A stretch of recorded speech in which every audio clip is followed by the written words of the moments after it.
Jeden ersten Herrist, den Herrwixen, an vor Gott, dem Athlet volle, der Barmherzig.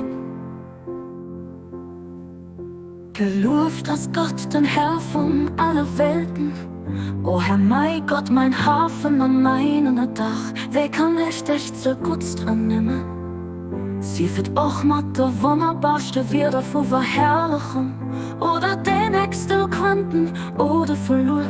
O du Allmächtigen, Verzeihenden, wo ich doch weiß, dass Zung von all Sprach gewaltig Redner zickt, an all Ausdruck Verlust von der menschlichen Feder oder Zung durch ein Nägel beim Versuch. Wir nehmen von den Zeichen von Dingen, allmächtiger noch verzeigt, verherrlichen oder in Einsicht wird dort von dir geschafft auf, heich zu loben. Aber wirklich geht's ins Leleke, von der Wieder vom menschlichen Verstand gebracht bei Hirnversuch, zur Atmosphäre von deiner göttlicher Herrlichkeit rup zu flehen. Anspanne von eitlerer Bildung bringet absolut nicht fertig, für hier zu griechisch. Nicht so ob den höchsten Spitzen Baldachin von deinem Wissen zu wiegen. Es gibt für mich als auch keinen anderen Ausweg, wie den mein schwächter Mängel zu zeigen. Und es gibt für mich kein Ahnung von dem Weh an den Duft von Armut an entbieren.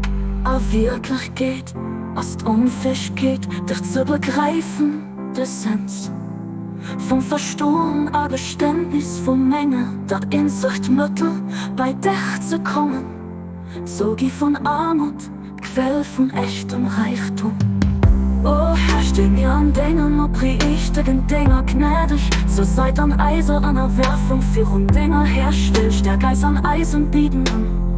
Den göttlich Herrlichkeit abbefall scheiß damit doch an einer Waffe für 100 dir von deiner Genheit zu stohlen, stärker Schritt ob deinem Part.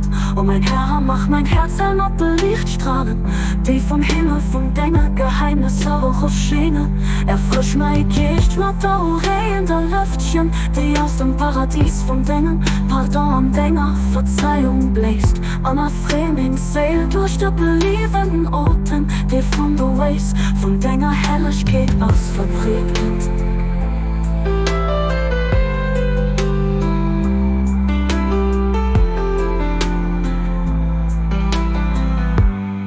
Lass mein Gesicht strahlen an der Welt von Dingen.